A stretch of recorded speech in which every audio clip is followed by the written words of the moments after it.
everyone, my name is Brittany from Brittany Loves Reading, and one of my favorite tropes in romance are single dad and single parent romances. For some reason, they just work for me, maybe because I am a single parent, so I somewhat relate to them.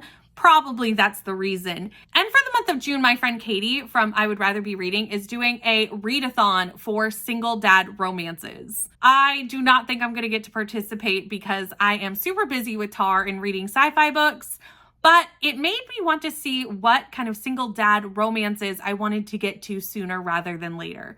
So I've compiled a small list, and let's see which ones I want to read soon. So the first book on this list is Here and There by Claire Wilder. This one is a little bit different because the child in question is a little bit older. It's a teenager. I find a lot of single dad romances happen when the kids are very young, mostly because they do take place between like a nanny and a single dad. So like a smaller child would actually need a nanny. But this is a teenager, and in this book, we follow our main character, who her name is not in the synopsis, so I don't know who her name is. But she decides to jump in the ocean. Why? Unclear. It's unclear why she's jumping in the ocean, but she does. And when she pops up, she has swum to a beach bar, and who is sitting at the beach bar but Mac? Mac is a single dad, and he has a teenage son. She insists that he hire her. Again, I'm not exactly sure what job she's being hired for because I don't know if the child is a little bit too old for a nanny, maybe like a housekeeper.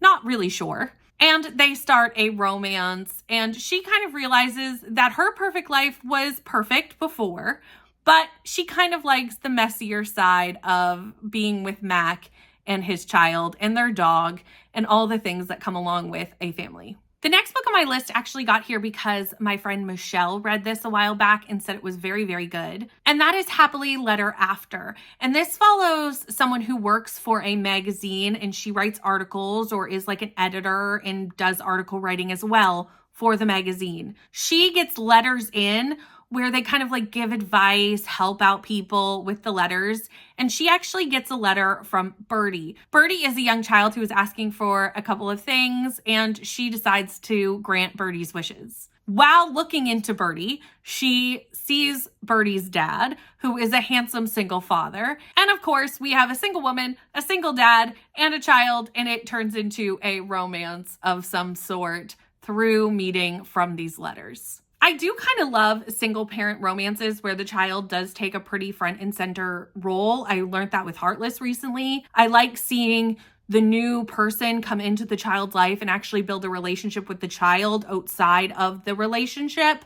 And I think that's what I'm going to get from this book. This next one is a sports romance. There is actually going to be a couple of sports romances on this list. This is also the third in a series, but I do believe they are companion novels, so I could read them out of order, but I do kind of want to read this series anyway. And that is Behind the Camera by Chelsea Curto. This follows Maven, and Maven is in college playing on the soccer team when she gets injured. So she's now out for the season. Her godfather is actually a owner of like an NFL team and offers her a position as the sports photographer for the team. While there, she meets the team kicker, and he is a single dad, and obviously a romance does happen. But there's also a little bit of forbiddenness to this romance with Dallas because obviously he doesn't necessarily want to date the goddaughter of the team's owner. That might be a little sticky of a situation.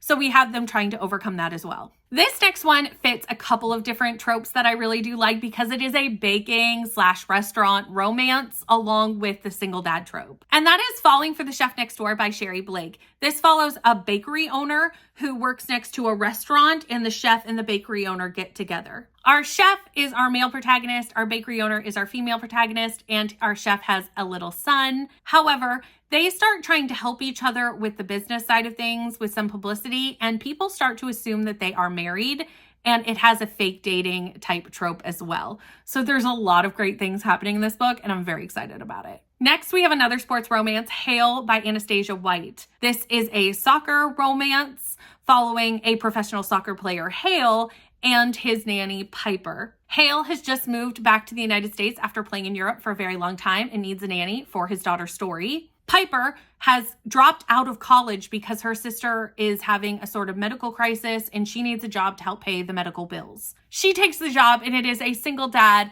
nanny romance. So is the next one that I'm about to tell you about. So can you tell that I like that trope? Here we are with a sports romance subplot. And again, so is the next one I'm going to talk to you about. So I think we can see a theme. This last one is one that is not actually out yet. It comes out in July, and it is a sequel to a sports romance I read earlier in the year that I wasn't so sure I was going to like because it was a golf sports romance. Amazingly, I did, and this is The Au Pair Affair by Tessa Bailey. This follows two characters from our first book, Burgess and also Tallulah. They are the best friends to our previous protagonists, so we did meet them and they met each other in the first book, and they actually decided that she would become the nanny in the first book. Tallulah needs a job and really has nothing to do. He needs a nanny, and at a dinner in the first book, they decide that why don't I just hire you? That is a bit sticky because we already know that he thinks she's quite attractive, and it's probably not a good idea to hire the people you think are attractive as your nanny. But here we go. We're going to have a romance about it. It's Tessa Bailey. It's going to be smutty. Tessa Bailey is hit or miss for me, but I know a few people who had the arc of this and really enjoyed it, so I had to put it on this list. But those are 6 single dad romances that I would like to get to fairly soon. I would love to say within the year, but like, who knows? There's too many books and not enough time, but these are at the top of my single dad romance TBR.